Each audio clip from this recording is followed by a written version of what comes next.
Have you ever thought about what happens within a family overseas that knows only hunger day after day? Parents live in desperate frustration, knowing their children are not receiving proper nourishment and are still unable to provide for them. And the children find it hard to understand why they should not receive the food their bodies crave. This frustration is working today among the millions of hungry families in war-devastated areas. Care food packages going into these homes bring more than just the wholesome food that gives energy and health. They bring cheer and hope. They help families in the important work of reconstruction of their lives and country. Send a Care food package today. Send $10 to Nonprofit Care, New York. That's spelled C-A-R-E, Care, 50 Broad Street, New York 4, New York. Again, Care, 50 Broad Street, New York 4, New York. Now, The Shadow.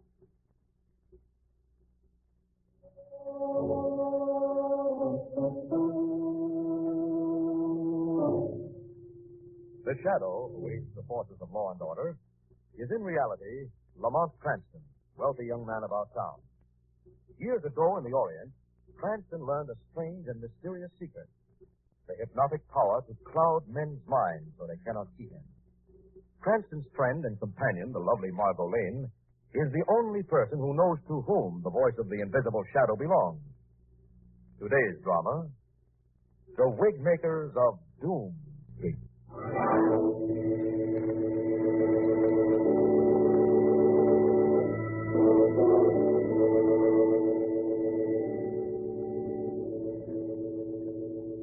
It is almost midnight, and in the long, deserted theatrical district of the city, the dim lights throw a yellow glow on the dark, wet pavements. Two figures walk along the deserted street. One, a thin, gentle old man. The other, a girl, young, pretty, but shabbily dressed. We're almost there. This is our street, my dear. Dark, isn't it? Well, not many people live on Doom Street anymore. The old theaters and costume shops closed up years ago. Come along, my dear. But your wife won't she object to your bringing a total stranger into the house? Nonsense. Matilda will be delighted. She enjoys doing things for nice girls like you.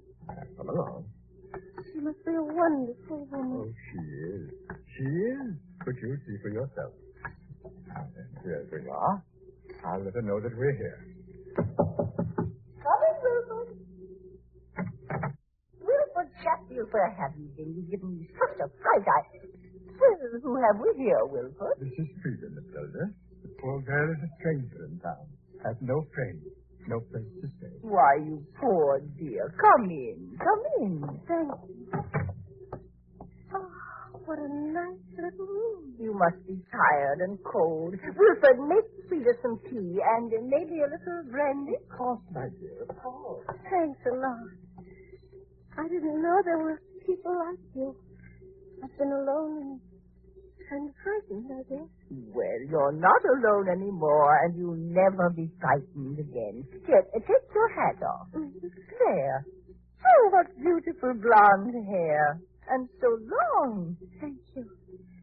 It reaches down to my waist. That's it, yes. Nothing like a spot of tea to cheer you up. Oh, I can use it. Careful now, it's very hot. Good. You do this often? Take girls in like this, honey? As often as we can, my dear. Wilford and I have no kin of our own. We like to help out people in trouble. How nice. I beg your pardon. This becomes so... Well, don't worry your little head about it. Here, lean back. Be comfortable. So warm. It's so long ago I was warm. Anyone was...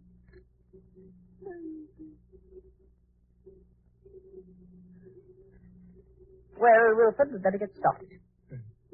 Perhaps you'd better feel her pulse, just to be sure. Yes. Well, Matilda? She's dead. Splendid. Splendid. That new medicine is really wonderful. So quick and painless. Everything prepared in the basement. Oh, Wilford. yes, I made a place for her to rest this morning. I think she'll be very comfortable. Fine. You take care of the things in the basement, and I'll get right to work. Splendid. I'll be right back, my dear. Oh, such beautiful hair. Such beautiful, long, blonde hair. I'm sure it'll be the very nicest wig we ever made.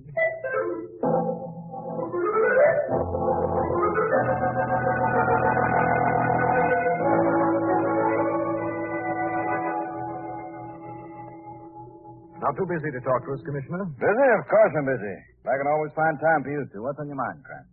Lamont has another one of his hunches, Commissioner. Oh, I might have known. What is it this time, Cranston? Well, I was reading in this morning's paper about the disappearance of Frida Hurley, the little blonde girl from 8th Street. What's so exciting about that? Happens all the time. Girls come on hoping for a career, don't make the grade, are too stubborn to go home and admit defeat.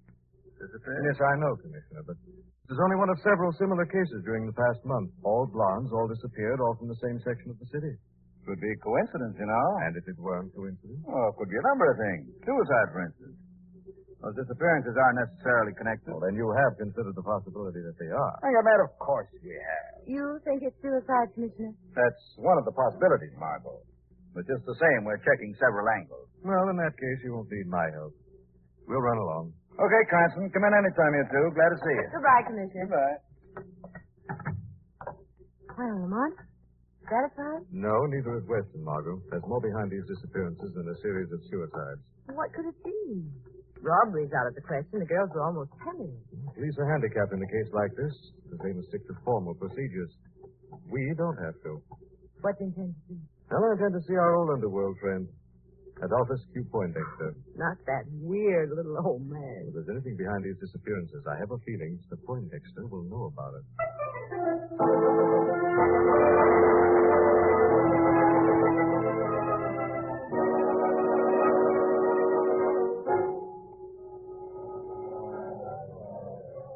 Lamont, how do you find these places? I've never seen such a dive. And the characters. Quiet, darling. You'll hurt the proprietor steaming.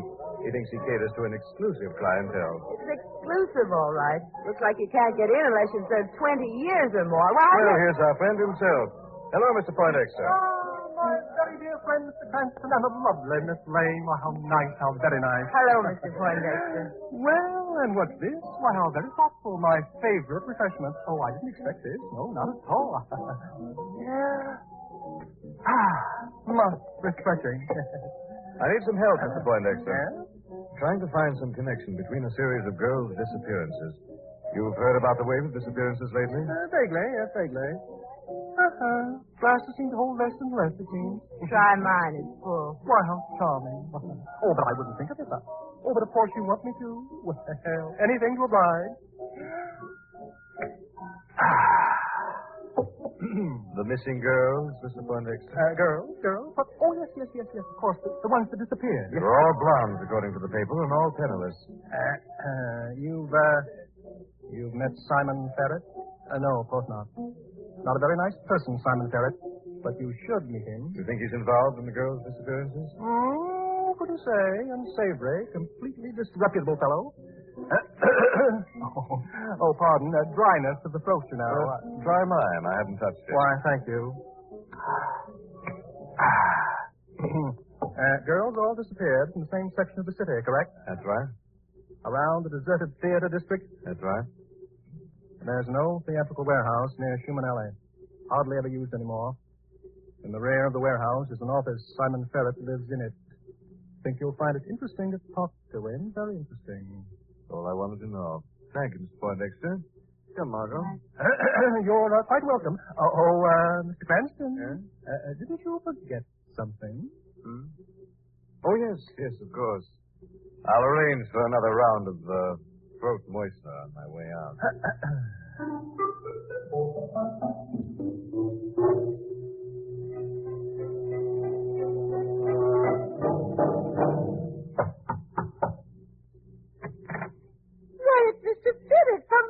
Come in. Wilford, it's Mr. Ferret. Put on some tea. Never mind the tea. You were supposed to have something for me tonight. You got it? Yes, and wait until you see it. It's the most beautiful thing you've ever seen. Wilford, bring me the wig. Here you are, my dear. That's another blonde one. I told you I didn't want any more blonde ones. But isn't it beautiful? Yeah, it's terrific. But from now on, they got to be redheads or brunettes. They got all kinds of outlets, see? Costumers, hairdressers. They think your stuff's okay, best they've ever seen, but you got to mix up the colors. Yes, but I... Wilford? All right, Matilda. Yeah, 200. That's an awful lot to pay for a wig. But you make a little profit, too, don't you, Mr. Ferris? I do all right. Now remember, no more blondes. We'll remember. Won't we, Wilford? But Matilda... Now look, Gramps. You get me the kind of merchandise I want. Maybe I'll drop a few hints about you two. Hints? Drop a few hints to whom? Oh, the police, maybe? What? Now, Wilford, Mr. Ferris is right. From now on, we'll make a special effort to get what you want. I thought you'd see it my way. I'll be back tomorrow night. Oh, I'd hate to see you go back on your word. Bye now. What an unpleasant man. Why, I should have insisted that he leave when he adopted that tone with us, Matilda. Now, Wilford, we must control our temper, Threatening dear. us with the police. Why, that's ridiculous. Wilford, when you're in commerce, you must deal with all kinds.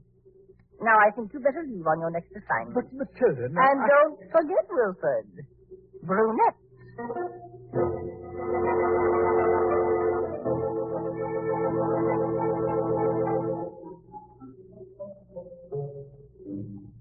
Mother, you sure it's a good idea if I stay in this old warehouse? That's fascinating. That's the only way we can meet our friend Ferret, Margot, and I'm very anxious to make his acquaintance. That must be a door. There's the light on it. Probably. Let's go in. Ferret? That? What do you want? Who are you? My name is Lamont Cranston. My friend's Lane. What do you want here? You sound nervous, Mr. Ferret. You needn't be. We're not the police. Police? Why should I be afraid of the police? It's a little odd to be operating a legitimate business in this part of town, isn't it, Mr. Ferret? So the rent's cheaper here, so what's it to you? Besides, this is a good location for what I sell. What kind of merchandise do you deal in, Mr. Ferret? Look, friends, I don't know what you want, but you're in the wrong place. Now, you better get out fast. If I were you, I'd be a little more cooperative. District Attorney might like to know about some of your enterprises. You're fishing, mister. You're bait showing. I'm a legitimate operator. Yes? Well, what's your interest in the 3 girls that have disappeared in the past few weeks? 3 blonde girls. Three blondes? What about it, Ferret? I don't know what you're talking about. But you do have some connection with them. Now, look, mister, you better get going. I'm not You're going right Mom, now. got a gun. And I got a permit to use it. How do you act? Smart and blow, or do I have to... Okay, Ferret. Got a point there. We'll go. Then don't come back. We'll be seeing you, Ferret. Come on. Mom, you say we didn't play good. But we did, Margot. We accomplished exactly what we set out to do. We did? How? The minute I mentioned the missing blondes, Ferret bit. So? So, he must be either tied up with their disappearance or he's working for someone who is. And I think we scared him enough to send him running to the real head. All we have to do is follow.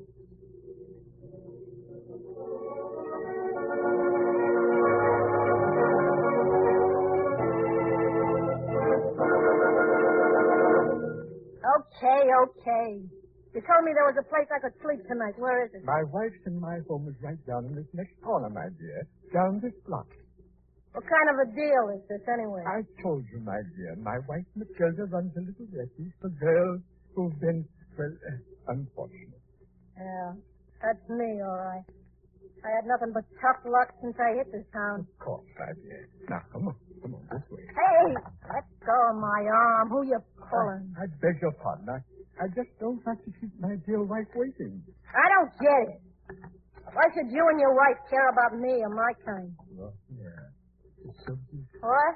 Nothing, my dear. Here we are. Shall we go in? I changed my mind. But you mustn't, my dear. Now, you must come Get in. your hands off me. Let go of me, I Please, said. my dear, now don't raise your Let voice. me go or I'll raise the roof. Don't raise Get your your voice. hands off You've got to be quiet. You've got to Don't me. stop it.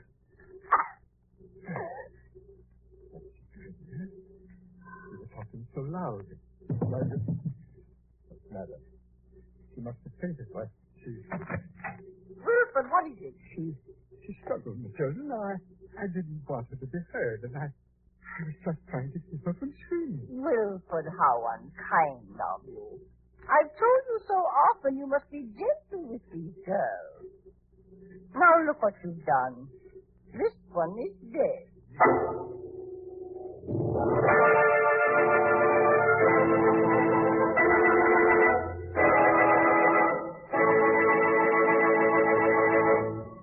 We'll return to the shadow in just a minute.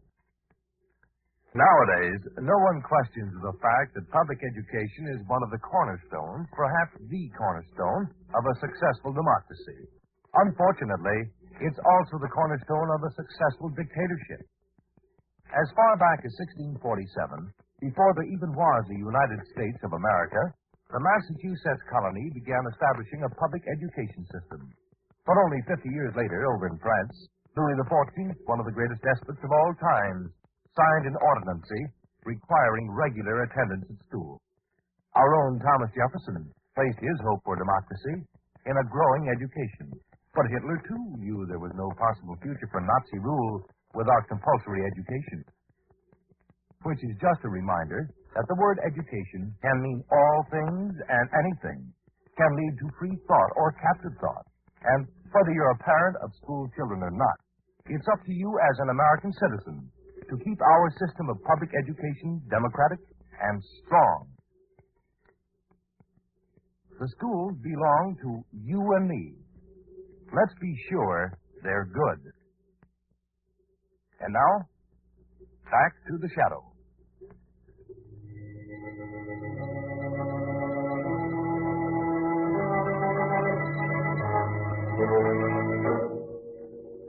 Lamont Cranston and Margot Lane are investigating a series of strange disappearances.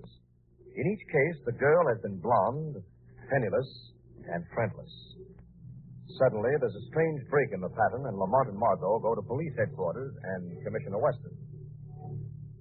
Well, I see you've read of the newer disappearances in that same district, Cranston. Another girl, Commissioner. Only this time a brunette. Exactly. Breaks the pattern, doesn't it? You still think they're suicides, Commissioner? I guess not, Margot. Too many coincidences involved. What you plan to do, Commissioner? I'm thinking of throwing a cordon of men around the district. They'll filter in. There'll be no publicity or fanfare. That way we won't scare off the real operators if they're hard. Commissioner, I have a favor to ask. Give me a couple of hours on this case before you move in. What do you know about this, Cranston? Nothing, but I do suspect a lot. If I'm right, I think we can crack this racket tonight. Well, it can't hurt to try. Our plan doesn't go into effect till midnight. That's all the time I need, Commissioner.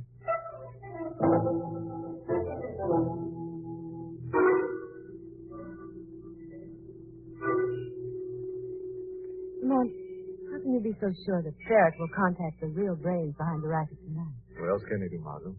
If thrown a scare into him, he'll have to report it to the others. Suppose he's phoned. I don't think so, Margot. I think the shadows there he is. Heading upstairs. What do we do? Just stop. Let me follow. Turn the corner. Listen on down this alley. I've never noticed this here. Yeah. Oh. Doom. We're in luck, Margot. How? It's a dead end. Ferret will have to come this way when he leaves. When he does, we'll be here to meet him.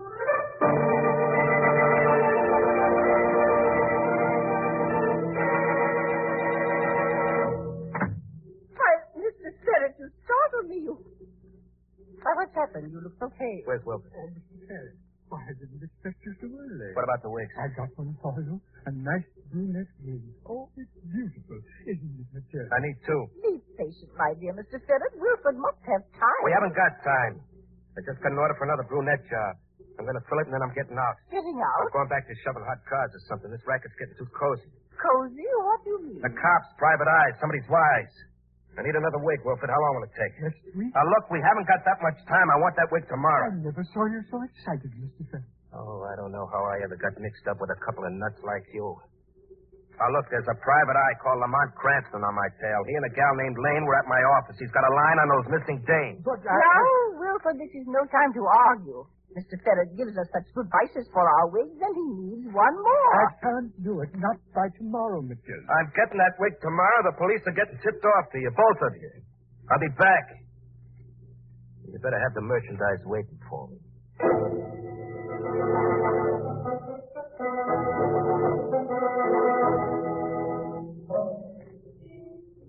I don't think Barrett will be very long, Margot. He seems... Maybe him now. You don't think he suspects he was followed? Pretty sure, all right. Back into the shadows. I'm not to see it. Stop him. He's making a break for it. I'll handle him, Margot. What about me? Get a cab, go straight home. I'll call you as soon as I can. Barrett, he's getting away. He won't, Margot. I think the shadow can outrun our friend.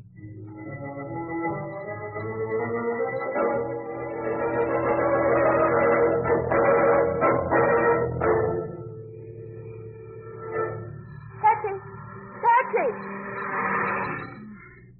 Better start walking.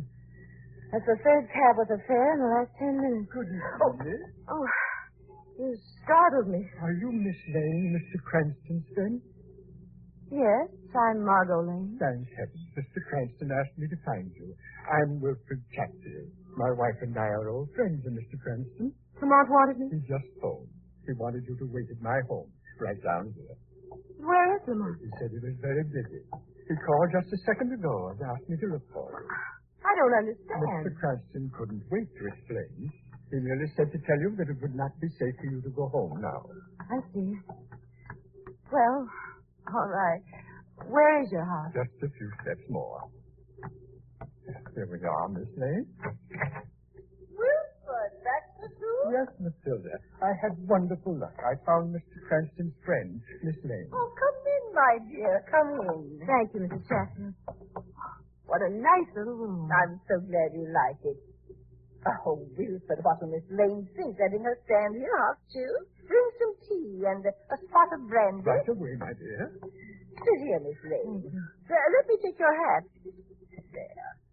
Oh, my, what beautiful hair. And brunette. Thank you. Did Lamont say when he'd be here? Right away, my dear. It won't be long. Nothing like a steaming pot of tea that'll chase the chills out of your bones. Thank you, Wilford. I'll pour for Miss Lane. Now, there you are, my dear. That'll do the trick. Thank you. Nice and warm, just like the room.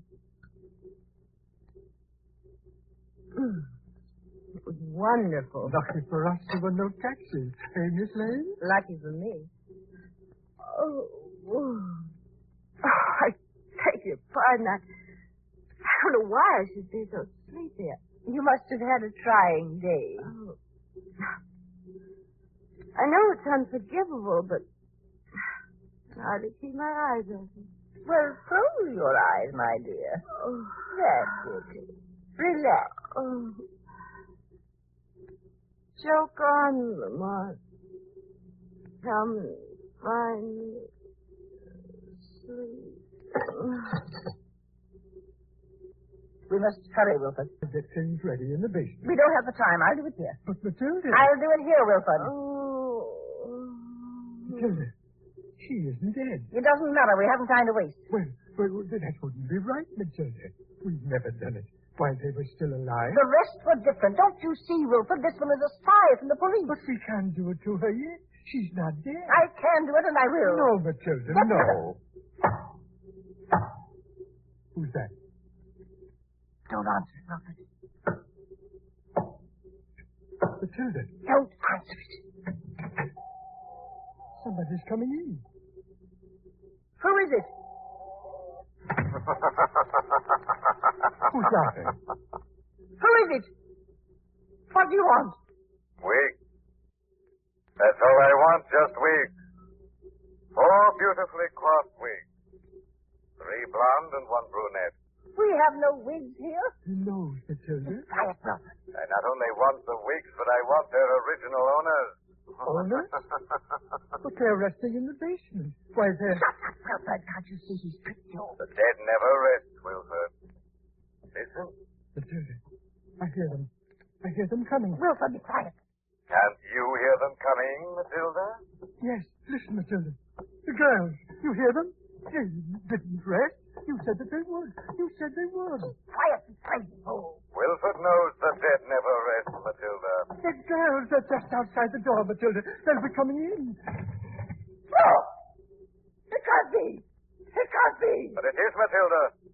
They're here here to claim you both right now. Open up to the end of the wall.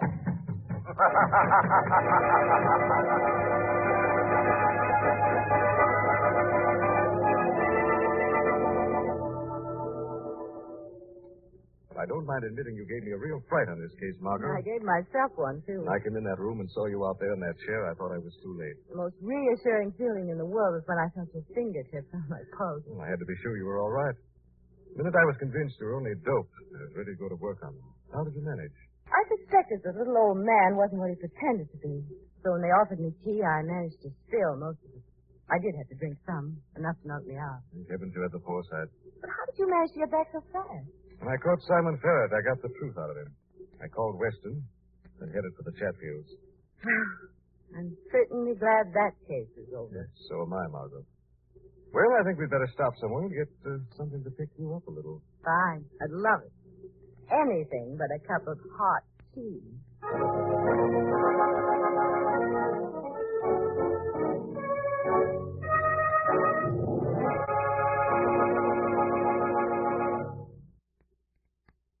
At least a dozen times a day, you and I ask the same question of everyone we meet. The question, how are you? Yet, we never seem to find time to wait for the answer. Maybe we're afraid to wait because we know it won't be too encouraging. In fact, with some 7.5 million of our neighbors suffering from the greatest grippers of all time, arthritis and rheumatism, it can't be. True, they suffer in silence because science, as yet, has not discovered any specific cure. They are helpless and will remain so unless you and I and everyone within the sound of my voice does something to help those who cannot help themselves. So send your contribution to Arthritis, Box 1200, General Post Office, New York 1, New York. That's Arthritis, Box 1200, General Post Office, New York 1, New York.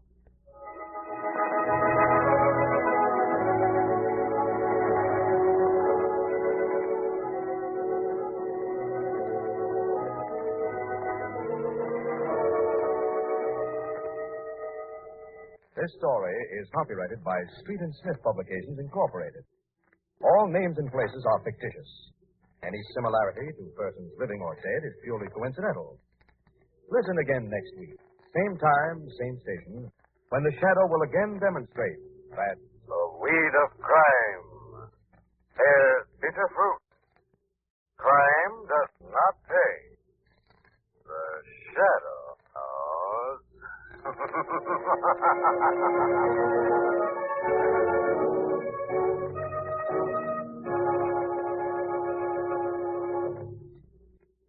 Next week, same time, same station, we bring you another strange and thrilling adventure in the Shadow's daring battle against the forces of evil. The part of Lamont Cranston was played by Brett Morrison, Margot by Grace Matthews. The program came to you from New York. Suppose you're driving along peacefully and suddenly one of those extra loud horns is blasted at you by an impatient driver who's in a hurry to get you, round you or make you hustle up. Well, don't let them rattle you. Let them blow their horns. Let them pass you. Let him have the right of way if need be. Let him live and keep yourself by. This is the Musical Tom Lee Broadcasting System.